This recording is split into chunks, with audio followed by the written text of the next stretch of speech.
Meus caros irmãos e irmãs, você que está em casa, você que vai ouvir esta pregação depois que ela foi feita. Jesus é a palavra que se fez carne. Vamos repetir isso?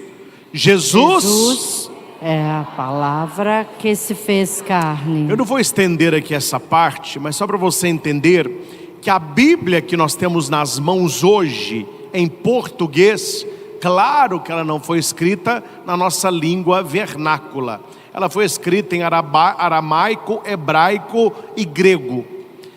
Houve uma época na igreja que o Papa Dámaso chamou um homem muito estudioso, muito inteligente, chamado Jerônimo, para traduzir toda a Bíblia para o latim, que era a língua da época. São Jerônimo fez a tradução da Bíblia toda, de Gênesis a Apocalipse.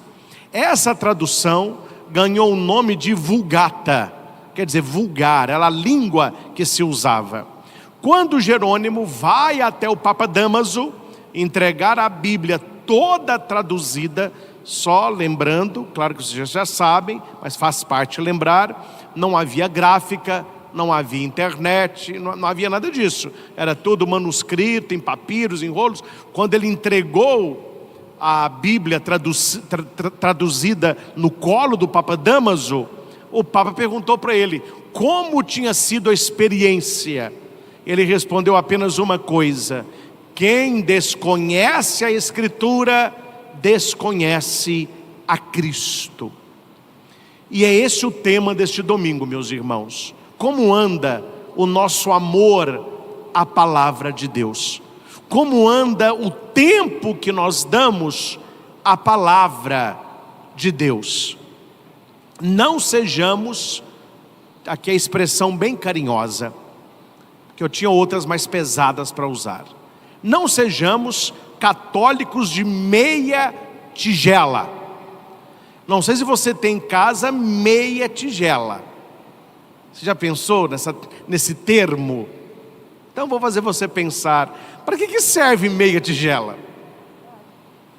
Se você tem em casa meia tigela e você fez uma sopa, essa meia tigela serve para quê? Não seja um católico que não sirva para nada. Passou essa época onde as pessoas diziam: católico não conhece Bíblia. Não, vamos arrumar a frase. Católicos meia tigela, católicos de aparência, católicos esquenta-banco, não conhece Bíblia. Mas católico de verdade, que ama a igreja, que entende a liturgia e que tem um amor grande por Jesus, ele está a cada dia se aprofundando na Bíblia. Aí eu volto a São Jerônimo, porque quem desconhece a Bíblia, desconhece Jesus. Nós temos hoje no Evangelho duas perícopes separadas que se tornam uma só. Perícopes são trechos que a igreja tira da Bíblia para aquele domingo específico, para aquela celebração específica. Hoje nós estamos em Lucas, no capítulo 1, e ao mesmo tempo Lucas no capítulo 4. No capítulo 1, ele vai citar o versículo 1 a 4. É Lucas, que era médico, inteligente, estudioso, e ele vai dizer que muitos tentaram escrever e relatar os últimos acontecimentos. Ele está falando de quê? Da vida de Jesus Cristo. Muitas pessoas estavam escrevendo, e não é de agora não. Tem gente que fala assim: ah, padre, depois que surgiu a internet, o pessoal deu para escrever bobagem. Não, a humanidade sempre escreveu bobagem. E Lucas viu que tinha muita bobagem sendo escrita a respeito de Jesus Cristo. O que Lucas faz? Ele vai dizer no livro dele: muitas pessoas já tentaram escrever a história dos acontecimentos que se realizaram entre nós, como nos foram transmitidos por aqueles que desde o princípio foram testemunhas. Repita, testemunhas. Mais uma vez. Testemunhas. Por isso que a nossa igreja é apostólica. Além de nós virmos dos apóstolos, nós cremos no testemunho deles. Porque eu não vi, eu não ouvi, eu não caminhei com nosso Senhor, eu não vi os milagres que Ele fez, eu não ouvi as pregações que Ele realizou, eu não toquei na sua chaga depois da sua ressurreição, eu não vi nada disso, mas eles viram, ouviram, e eles dão o testemunho, e o testemunho é fidedigno, e a igreja apostólica, ela acolhe este testemunho como verdadeiro. Por isso que nós somos apostólicos. Além de virmos dos apóstolos, nós cremos naqueles que foram testemunhas oculares e ministros da palavra. Eles eram pregadores da palavra. O que Lucas faz? Lucas nos ensina, só um parênteses, a acabar com a fofoca e com disse que me disse. Ele não ouve quem não tem nada com a história, ele não ouve quem não sabe. Lucas é inteligente, ele vai escrever o evangelho, então eu vou perguntar para quem sabe. Então ele vai até os apóstolos, aqueles que foram testemunhas oculares e que foram instituídos por Cristo como ministros da palavra. Assim sendo, após fazer um estudo cuidadoso de tudo que aconteceu, também eu decidi de modo ordenado.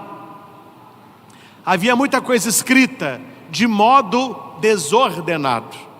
Havia escritos de Jesus na sinagoga, depois de escrito de Jesus em Nazaré, depois de escrito de Jesus em Cafarnaum, depois já tinha coisa da ressurreição de Cristo, depois tinha sermão. Eu falei, não, isso aqui está fora de ordem, temos que pôr ordem nisso aqui. Então ele começa a estudar a geografia, Nazaré, Jerusalém, o que Jesus fez, o tempo de viagem, onde. Então ele faz de modo ordenado, ele vai colocar em ordem aquelas informações que estão desordenadas.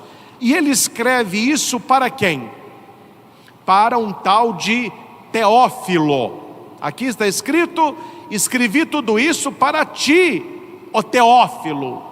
Deste modo poderás verificar a solidez dos ensinamentos que recebestes. Repita: solidez dos ensinamentos. Solidez dos ensinamentos. Meus irmãos, nós que somos cristãos católicos, nós temos que entender primeiramente que a Sagrada Escritura não é um livro de história, historinha, não é um livro de coisas criadas, são ensinamentos sólidos e que foram durante séculos compilados, analisados para que formassem hoje o cânon, a Bíblia que nós temos nas mãos. A igreja, ela precede a Escritura. Foi a igreja quem sistematizou e organizou os livros. No início da pregação apostólica, não havia quase nada do Novo Testamento escrito. Praticamente nada. Paulo começou a escrever depois, Lucas, que escreve o Evangelho, ele vai escrever também Atos, aí depois Mateus vai escrever, João, o grande evangelista. Então não são coisas assim, vamos criar uma história, não. Eles estão relatando fatos de testemunhas oculares e ministros da palavra. E aqui eu abro mais um parênteses. Lucas, ele esteve com Nossa Senhora, claro, esperto, eu tinha feito o mesmo. É para escrever a vida de alguém, primeira pessoa que sabe tudo dessa pessoa é a mãe. A mãe está aí? Tá, então eu vou na mãe primeiro, depois eu vou nos outros. Tanto é que no Evangelho de Lucas nós temos detalhes da anunciação, detalhes do Natal, do nascimento de Jesus, detalhe da visita dos reis magos, detalhe da fuga para o Egito. Onde que ele viu isso aí? Se ele está falando aqui que ele procurou testemunha ocular, quais dos apóstolos, ou qual esteve no nascimento de Cristo? Nenhum. Então ele conversou com quem? Com a mãe. É por isso que no Evangelho de Lucas a coisa é mais detalhada, é mais bonita, porque Maria passou isso para São Lucas. Então, quando alguém questionar você sobre Bíblia, sobre veracidade, sobre se é, se não é, vá na introdução do Evangelho de Lucas e leia isso aqui para a pessoa, porque Lucas está dizendo, é um ensinamento sólido, e eu estudei muito, e eu fui em quem sabe. Agora, meus irmãos, pensem comigo, é um pouco difícil a cabeça de certas pessoas, é um pouco complicada. A pessoa não lê Bíblia, não sabe nada de Bíblia, aí sai uma notícia super interessante, ela acredita na revista e não acredita na palavra. Sai um filme de Hollywood, eles fazem o filme, a pessoa assiste o filme, ela acredita no que o filme diz e não na palavra. Deve ser o contrário. O nosso padrão de veracidade é a palavra de Deus. O que vem de fora, que não vai de acordo com a palavra, nós não temos que duvidar da palavra, nós temos que duvidar disso. Eu atendi há uns anos atrás um pai desesperado, que o filho leu um livro que falava de Jesus, mas parece que é um livro da nova era, mistura com astrologia, zodíaco, e o menino acreditou piamente naquilo ali. Eu falei com o pai, mas ele já leu a Bíblia? Ah, padre, ele não é muito de ler Bíblia não. Gente, então está complicado então. Se você acredita mais em notícia, em revista, em filme, do que na palavra de Deus, aí não há como você ter uma base desse fundamento sólido que é a palavra de Deus. E a palavra de Deus, ela se abraça com a tradição da igreja, a tradição da igreja de 2000 anos, e junto com a tradição, o magistério eclesiástico. Saiu um filme aí, chamado Conclave, está passando no cinema, eu tive que assistir, né, para poder falar. Ó, meu filho, você não perde nada não vendo, viu? É um filme desta agenda woke, coloca a igreja como se ela estivesse de perna para o ar, cada cardeal pior que o outro, cada um mais perdido que o outro, e vocês nem imaginam qual que foi o que foi eleito Papa. Eu não vou falar, mas eu vou colocar no meu Instagram assim bem escrito, senão eles me processam. Mas numa determinada hora do filme, esse se levanta, não é? Só para vocês entenderem, porque ninguém sabe se é esse ou se é essa, mas era cardeal. O Papa fez na surdina. Aí ele levanta e diz: meus irmãos, é o discurso que o povo gosta, viu? É o discurso que o povo gosta, é o discurso que gente dentro da igreja gosta. Ele disse assim: olha, gente, vocês têm que parar de brigar por ideia. Igreja não é tradição, é tradição, é tradição. A igreja tem a tradição apostólica. Não, igreja não é tradição, igreja não é doutrina, igreja é amor, igreja é daqui para frente. Aí os cardeais batem palma, quem foi eleito Papa? É, uma figura dessa. Para você entender o quê? Que as pessoas precisam procurar este fundamento sólido da palavra, a solidez do ensinamento. Sem estudo, meus irmãos, nós não saberemos o que é certo e o que é errado.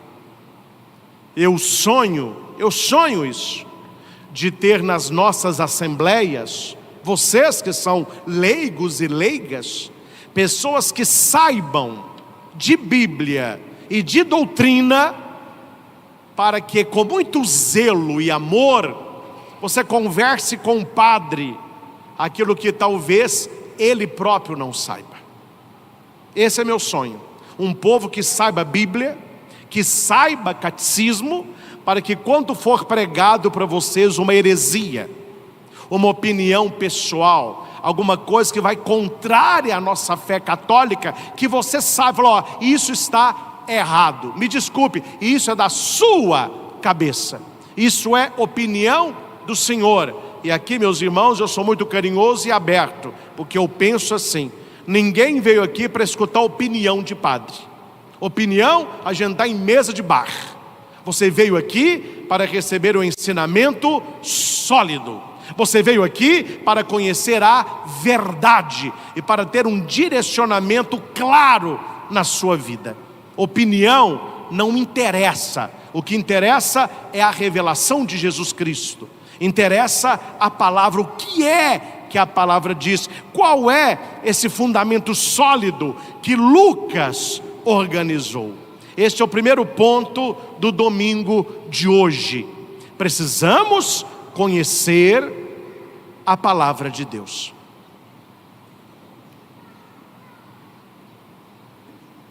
E por último, guardem uma coisa na cabeça: séculos vêm, séculos vão. Quem está xingando hoje morre amanhã, a igreja continua.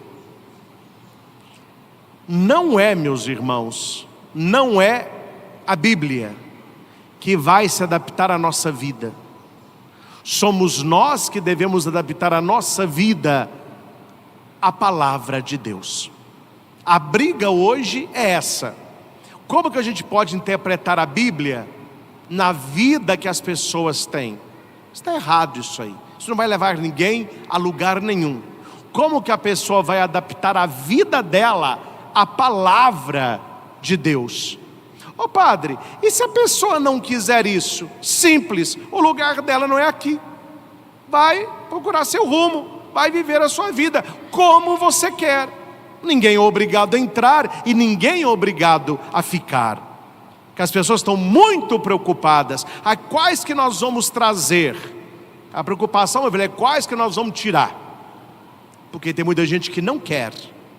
Tem muita gente que não quer ser católico de verdade, não quer ter vida de santidade, não tem vida de oração, não quer adaptar a palavra de Deus. As pessoas querem uma religião que me satisfaça. Nós ainda estamos no interior de Minas Gerais. A coisa aqui, por sermos mineiros, é mais lenta, é um estado mais tradicional, mais conservador. Mas você pega grandes capitais, meu filho, tem igreja para tudo quanto é gosto. Tem igreja para tudo quanto é gosto. E fazem de tudo nessas igrejas loucas que aparecem por aí. Claro, com interesse de agradar as pessoas e por trás um interesse financeiro. Não é interesse nenhum de conversão, de salvação, de pregação da verdade. O negócio ali é: vamos acolher, vamos fazer, está mais para um zoológico do que para uma igreja. E as pessoas procuram esse tipo de coisa. Mas você, meus irmãos, mas vocês, nós estamos aqui. Eu acredito naquilo que Lucas me diz, porque ele ouviu de testemunhas oculares, ministros da palavra. Ele me passa este ensinamento sólido. Para quem? Para o Teófilo. Quem é, padre? Você falou aí o Teófilo, voltou nesse cara. Teófilo, Teósfilos, é amigo de Deus. Todo aquele que é amigo de Deus, todo aquele que é amigo da verdade, todo aquele que ama nosso Senhor é teófilo. Então Lucas está escrevendo para quem? Para nós. Não é um homem que se chama Teófilo. O Teófilo aqui é todo aquele que quer conhecer de modo ordenado a verdade ocular dos apóstolos, eles que foram pregadores da palavra. Então nós temos muitas pessoas que estão nessa de nós somos os teófilos, é amigos de Deus. Mas tem alguns que são amigos da mentira, amigos, etc, etc. Então é preciso que você seja um teófilo, um amigo de Deus, e busque essa verdade na palavra de Deus. Quero dar uma dica para você que está em casa e você que está aqui na igreja. Muitas pessoas me perguntam: padre, o senhor fala muito de Bíblia, estudar Bíblia, saber Bíblia, por onde que eu começo? Na sua Bíblia tem, antes de cada livro, tem uma introdução ao livro. É um estudo te ensinando o que o livro vai trabalhar. Seria bom que você que quer entender Bíblia lesse a introdução de cada livro. Ali a introdução explica. Adquira uma boa Bíblia de estudo. Nós temos de Jerusalém, nós temos a Peregrino, Bíblia do Peregrino, nós temos a Ave Maria de estudo, nós temos a Tebe. Tem algumas Bíblias muito boas. Sabe agora uma da CNBB de estudo, tem uma que se chama Semente. Eu tenho várias, tem umas 8, tudo de estudo. Varia um pouco a tradução, mas uma ilumina a outra. E por que eu falo Bíblia de estudo? Como que eu sei, padre, se uma Bíblia de estudo ela tem rodapé e referência bíblica nos cantos da página? Vou explicar isso. O que é rodapé? Tem o escrito da Bíblia, certo? Aí vem um risco e tem uma letrinha menor explicando o versículo que foi lido. Então você lê o versículo, lá embaixo tem um número explicando o versículo. Isso é o rodapé. E a referência bíblica fica nos cantos da página. Quando você vai ler no texto, tem uns textos pequenininhos do lado. Vamos supor, você está lendo Lucas, aparece assim: Êxodo 14, 28, Jeremias 39, de 1 a 7. São textos semânticos para que se referem a este texto. Mas para que isso, padre? Para você saber costurar Bíblia. Isso é o mais difícil. Você saber que um texto busca aqui, ele completa nesse, ele se refere naquele. Aí você descobre qual que é o fio de ouro da Escritura. Só isso que eu estou passando, você vai ter aí, meu filho, pano para manga para estudar a Bíblia durante muito tempo. E siga o meu conselho: não tenha pressa. Não se aprende Bíblia com pressa. Bíblia tem que ser na teologia da vaca. Eu lembro do meu professor de Bíblia, de vez em quando ele ia para a aula e colocava na mesa uma vaca. Ele tinha uma vaca lá, preta e branca. A vaca ficava para nós assim, ó. Aí eu falava: para que aquela vaca na mesa? A gente não vai ter aula de Bíblia? Aí eles sempre brincavam assim: se você quer ser um bom biblista, aprenda com a vaca. Rumine a palavra. Não engula tudo inteiro, vai ruminando aquilo, vai ruminando, e demora. Você vê a vaca, ela tem o dia todo, ó, porque ela tem o bucho inteiro, depois ela fica ruminando. Tem que ruminar a palavra. Esse ano eu completo 20 anos de padre, mais 9 anos de seminário. Mas os anos antes, que eu era muito católico, sempre fui muito de igreja, então eu vou colocar 15 anos. Mas antes eu já causava, eu vou colocar 15, porque foi a minha crisma, foi aí que eu comecei também a estudar Bíblia com mais profundidade. Claro, foi antes, vou colocar 15. Este ano eu vou para os 50. Tirando 15 anos, Tem 35 anos que eu estudo Bíblia e não sei quase nada, porque é um mundo. E olha que eu estudo, viu? Eu estudo, e estudo mesmo. Tenho em casa várias coleções de Bíblia, que eu fico lendo uma, lendo outra. Ontem eu comecei a ler esses textos, era umas 7h30, 8 horas da noite. Fui tomar banho 11 e tanto. Tanta coisa que tem. É devagar. Padre, mas o senhor guarda tudo na cabeça? Não, não guardo tudo. Guardo algumas coisas. Aí depois você vai ler de novo, vai estudar de novo, e você vai ruminando a palavra. Sobre isso, eu só quero citar a primeira leitura.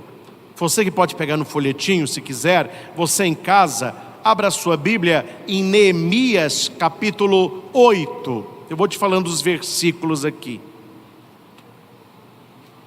O livro de Neemias fala de um sacerdote.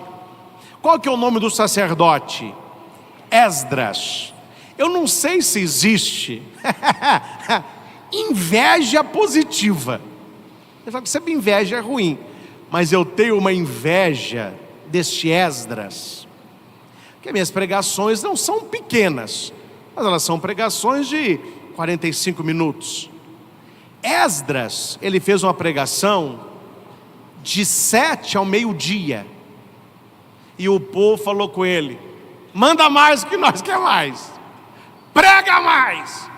Hoje em dia, meus irmãos, nós temos na igreja, vou abrir só um parênteses aqui. Se você quer ser malquisto por alguns, só comece a falar a verdade, viu? As pessoas não gostam. Então deixa eu conquistar mais uma meia dúzia de malquerentes aí. Nós temos hoje na igreja uma raça difícil. Eles não gostam de ouvir a palavra. Onde é que o padre não prega? Lá que eu vou. Onde é que o padre fala menos? É lá que eu vou. Porque são católicos que não deveriam nem ir. Porque se eles não entenderam, a gente vai para a mesa da palavra, para a mesa da Eucaristia, depois de ruminar a palavra. Ô padre, o senhor não está pegando pesado? Não, meu filho, eu estou pegando leve. Porque se as pessoas da igreja católica conhecessem a palavra, conhecessem a doutrina e tivessem vida de oração, esse povão que virou protestante e evangélico por nunca ter sido católico, estariam todos nas nossas assembleias. É um povo mal formado, um catolicismo de tradição, a pessoa não sabe nada de igreja, aí ela vai num lugar, alguém prega mais bonito e tem um louvor, a pessoa abraça, eu vou ficar aqui. Por que isso acontece?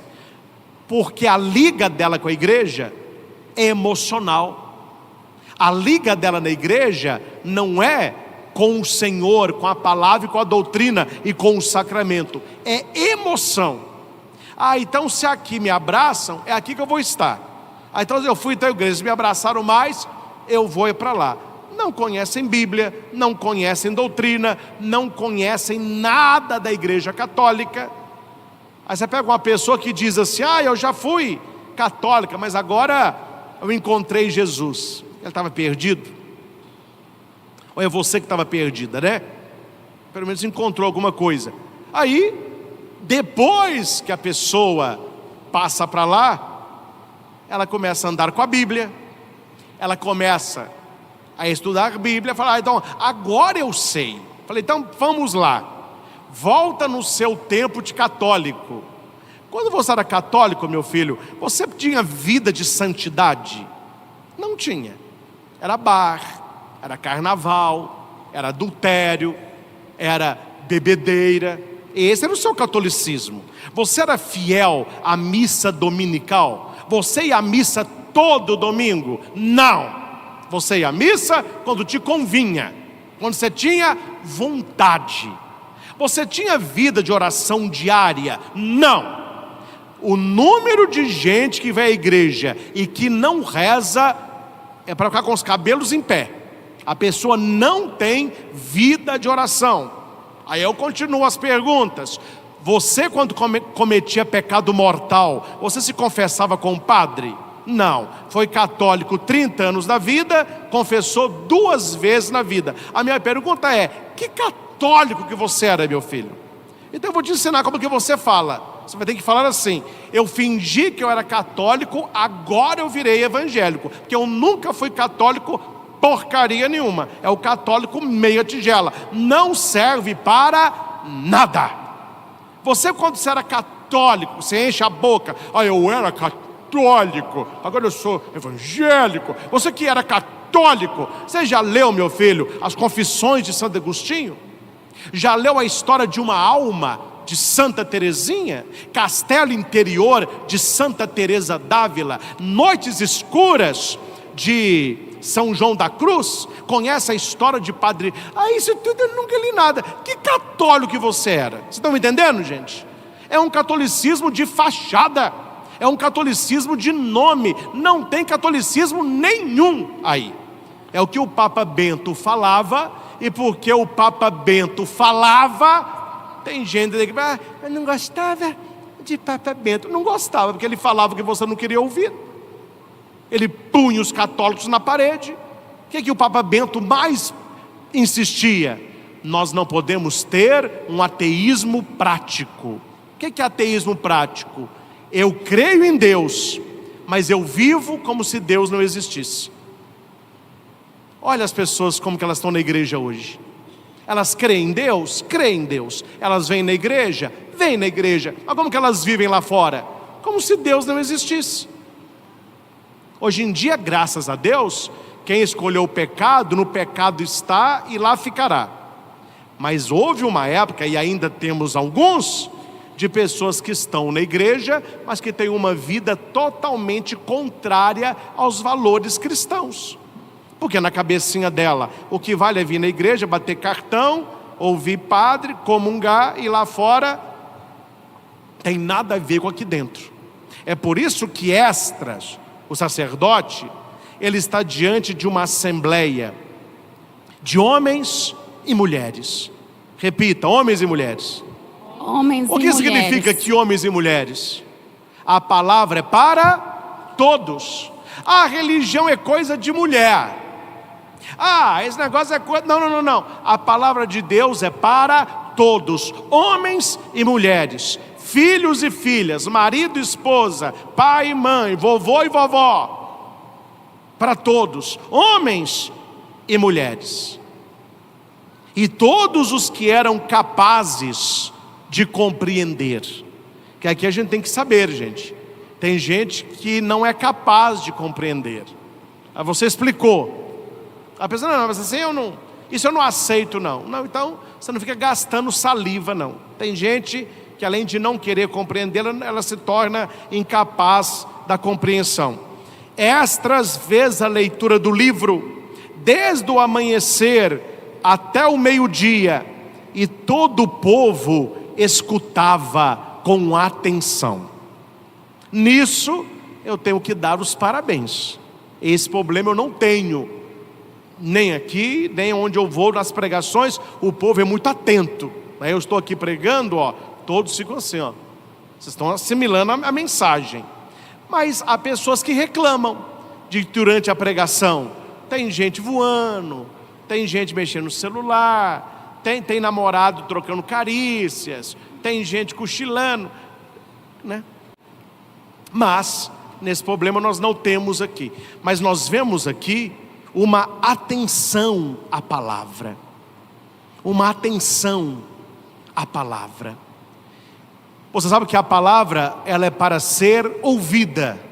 Repita isso. A palavra é para ser ouvida. Ela é proclamada para ser ouvida. Para facilitar a compreensão dos fiéis, a igreja coloca na sua mão este folhetim. O ideal era ouvir, mas quando você está lendo, a compreensão é melhor. Se não o fosse, eu saltaria esta parte, Mas com muita alegria eu digo que o é. Primeira leitura, foi você que leu? Você leu a segunda? Você leu o quê? Segunda. O salmo foi cantado. Você leu o quê? Aí você leu as preces. Tá. Valendo 10, nota 11 para todas. Leituras bem feitas. É assim que a banda toca. Falar alto. Pronunciar bem as palavras. Vocês viram que são pessoas que treinaram antes. Não subiram aqui de qualquer jeito para proclamar a palavra. Estão vestidas de acordo. Uma entonação boa, uma fala para fora. Tem gente que talvez não tenha o dom de leitura. A gente viu na segunda leitura, cada um tem dons diferentes. O Espírito Santo dá muitos dons. Todos esses que leram hoje têm o dom de proclamar a palavra, não é? A Ieda, entusiasmada, o sacerdote Esdras, ele chamou, eu falei, isso aí, Ieda, vai que eu preciso de uma leitura boa hoje, porque eu vou pregar essa palavra. Por quê? Porque aqui está escrito, olha aqui, olha o versículo 5. Estando, olha aqui gente, num lugar mais elevado, olha aqui ó, num lugar mais alto, abriu o livro, ao livro aberto, à vista do povo. E quando se abriu o livro, o povo ficou de pé. É aquele livro ali no altar, o Evangeliário. Então veja, Esdras está fazendo há séculos antes de Cristo o que nós fazemos hoje. É por isso que o ambão ele é elevado, não é que nós estamos acima de vocês, é para que a voz ele chegue, é para que a palavra seja anunciada, proclamada. Claro, meus irmãos, que nada impede que de vez em quando o padre ande, eu vou para um lado, eu não estou aqui enquadrando a coisa, mas o lugar da Eucaristia é o altar, o lugar da pregação é o ambão. É por isso que tem isso aqui, é do ambão que o padre vai exortar as pessoas, através da palavra. Por isso que o livro ele abre.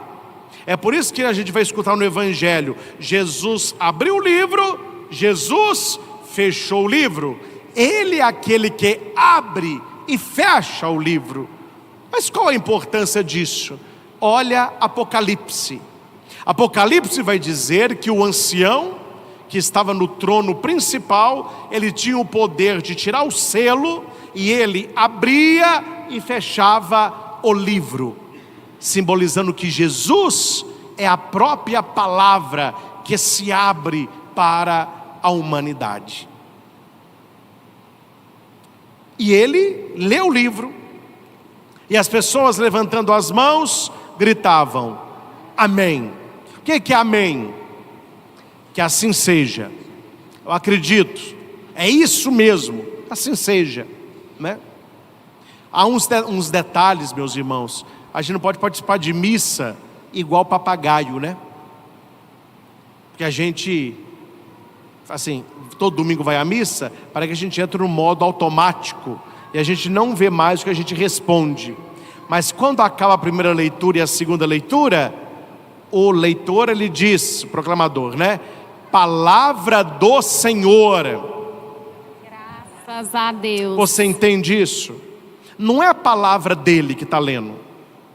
Não, é a palavra do Senhor. E Senhor com letra maiúscula, e nunca se diz palavras, porque só existe uma palavra, é Jesus. Jesus é logos tuteu, do grego, palavra de Deus.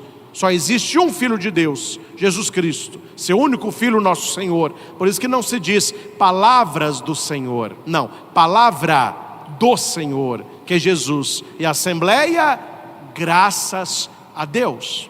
Quando o padre lê o Evangelho, porque é a palavra de Jesus, o padre não diz palavra do Senhor, ele diz palavra da salvação. O que a gente responde?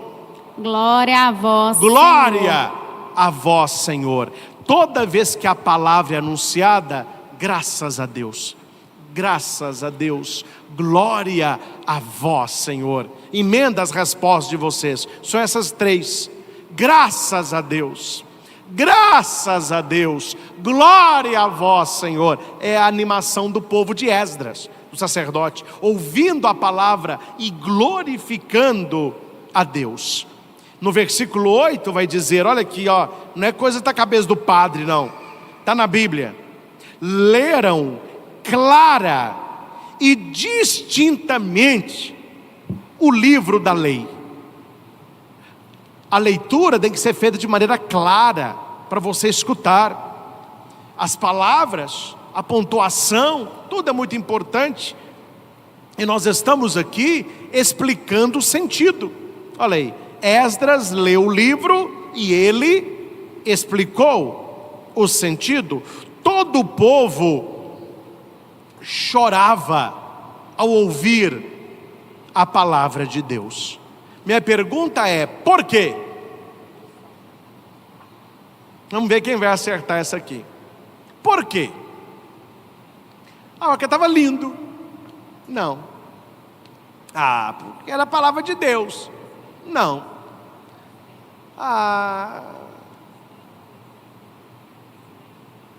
É a espera do Messias também. Mas tem um segredo.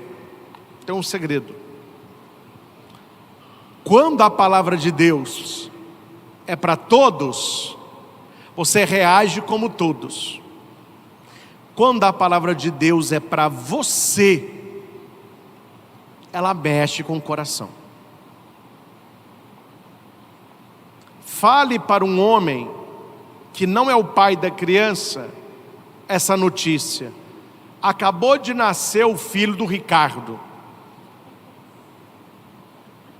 Primeiro, quem é Ricardo, né? É seu colega de trabalho, seu amigo, seu primo, não sei. Agora chega para o Ricardo, que está trabalhando, e fala assim: Ricardo, seu filho está nascendo. Olha a reação de um, olha a reação do outro. Compreendem? Se a palavra de Deus para você não é para você, você vai escutar a palavra. Bonita leitura. O pessoal tem que ler bem mesmo. O padre tem que falar direitinho. Mas vamos acabar para a gente ir embora. Mas quando a palavra, e você fala, não, essa palavra é para mim, o que Deus está falando ali é para mim, aí ele mexe aqui, ó. Quantas vezes eu, preparando a leitura, estudo, que meu lecionário é todo rabiscado, e o pessoal da igreja fica de olho nele, viu? Para o dia que o senhor morrer, vai ser de quem esse livro? Falei, menino, não quero morrer não, agora não, eu vou morrer, mas agora não. Tudo escrito, racional. Mas quando eu paro, a homilia termina, e eu vou rezar, e eu pego essa palavra para a minha vida, várias vezes, uma lágrima escorre. Deus é estupendo no seu amor e misericórdia e na sua palavra para mim. Quando eu estou com essa Bíblia, é palavra para mim. Deus fala para mim, e não tem como você não ter um coração mexido com a palavra de Deus. E por último, o que o sacerdote vai dizer? Não fiqueis tristes, porque a alegria do Senhor será a vossa força. Gente, qual que é a origem da nossa alegria? A palavra de Deus. A força de Deus em nós é a sua palavra. A Bíblia diz: alegrai-vos sempre no Senhor. Filipenses 4:4. A alegria do Senhor. João 13:11 disse tudo isso para que a minha alegria esteja em vós e a vossa alegria seja completa. Gente, eu estou dizendo porque eu atendo gente. Como que as pessoas buscam alegria? Nas coisas, nas pessoas e nas situações. Eu vou ser feliz quando eu tiver aquele carro, quando eu tiver aquele cartão de crédito. Eu vou ser feliz quando eu comprar aquela casa. Você vai ter isso e não vai ser feliz. Você vai ter momentos de prazer. Isso não é felicidade, não. Aí eu vou ser feliz quando eu namorar aquela menina. Quando eu me casar com aquele rapaz, você vai namorar, vai casar e não será feliz. As pessoas não conseguem nos fazer felizes. Então eu vou ser feliz quando eu tiver aquele status na minha empresa. Eu vou ser feliz quando eu for famoso. Eu vou ser feliz quando você vai alcançar isso tudo. E não será feliz. Quando que nós seremos felizes? Quando a felicidade de Cristo completar o vazio do nosso coração. Não fiqueis tristes. A alegria do Senhor será a sua força. Nós temos na nossa vida a alegria do Senhor. É um pedido, né? Quando você for rezar, ó Senhor, dá-me a tua alegria. Veja Maria, tinha quase nada, estava lá, arrumando as coisinhas da casa dela. 2000 anos atrás, aparece um anjo, e o anjo olha e fala: Kaire, que caritomene, do grego, né? Alegra-te, ó cheia de graça. Que Maria era feliz? Que ela tinha um iPhone 16? Maria era feliz que ela morava no triplex? Maria era feliz que ela tinha carro importado? Maria era feliz porque o noivo dela era um saradão? Não! O anjo já disse: alegra-te, ó cheia de graça. Qual que era o segredo da alegria de Maria? Ela estava cheia da graça de Deus. E escreva isso no seu coração: quem não vive na graça de Deus não acha graça na vida. Você pode ter o que quiser. Eu já repeti e repito para encerrar. É o cachorrinho correndo atrás da moto. A moto para, o cachorrinho senta, ele não sabe o que fazer. Você correu para casar com essa pessoa, você correu para ter essa casa, você correu para receber tanto, você correu para chegar em tal lugar, chegou. E aí? O vazio continuou. Aí você senta e chora, né, meu filho? Todo mundo olha para você e diz: nossa, queria ser você, queria fazer o que você faz. E você olha e fala: meu filho, você não sabe o vazio que continua. Você vê a casca, você não vê a essência. Então não adianta você ter tudo se não se tem a graça. É melhor você não ter nada e ser cheio da graça, porque o resto vem. Guarde uma coisa: o cristão, o católico, não busca alegria. Quem busca alegria é o mundo. Nós buscamos a santidade e intimidade com Deus. Quando eu tiver uma vida que agrade a Deus, quando eu tiver uma vida unida à graça de Deus, eu não vou buscar a felicidade. A felicidade vai bater na porta do meu coração. Não precisa correr atrás de borboleta, meu caro.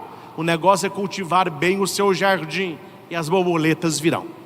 A felicidade é filha da santidade, irmã da graça de Deus. Quer ser feliz de verdade? Reze, busque a graça de Deus, se encha da palavra de Deus, e você poderá dizer como Jesus, aquele que vai abrir o livro: o Espírito do Senhor está sobre mim, e Ele me enviou para anunciar um ano da graça de Deus. Meus irmãos, a vida é uma pergunta, e aqui está a resposta. Aquele que conhece o manual de instrução tem vida e vida plena. Eu fico vendo as pessoas que compram eletrônico e não lê manual de instrução. Ele até que usa, mas muita coisa que poderia usar, ele não usa. Você pode viver uma vida boa, mas se você conhecer o manual de instrução, você vai ter recursos que você nunca imaginou. Se o seu pecado tem sido a sua tristeza, deixa a santidade ser a tua alegria. Assim como São Lucas, procuremos nas testemunhas oculares e ministros da palavra o fundamento sólido da nossa fé, para que possamos gritar para o mundo no silêncio dos nossos corações: Jesus Cristo é o Senhor, para a glória de Deus Pai. Louvado seja nosso Senhor Jesus Cristo, para sempre seja louvado. E que possamos, meus irmãos, encontrar um tempo diário para ler a Sagrada Escritura, pelo menos o Evangelho do dia. Daqui a pouco nós entramos em cadeia nacional pela TV Evangelizar com adoração ao Santíssimo Sacramento. O Senhor esteja convosco. Ele está no meio de nós. Deus os abençoe com toda a bênção celeste, para serdes sempre santos e irrepreensíveis em sua presença. Derrame sobre vós abundantemente as riquezas da sua glória. Vos instrua com a palavra da verdade. Vos eduque pelo evangelho da salvação. Vos enriqueça com amor fraterno, por Cristo nosso Senhor. Amém. E a bênção de Deus Todo-Poderoso, Pai, Filho e Espírito Santo, desça sobre vós e permaneça para sempre. Amém. Glorificai o Senhor Jesus com vossa vida. Ide em paz, que o Senhor vos acompanhe. Demos graças a Deus. E viva Cristo Rei, E salve Maria Imaculada.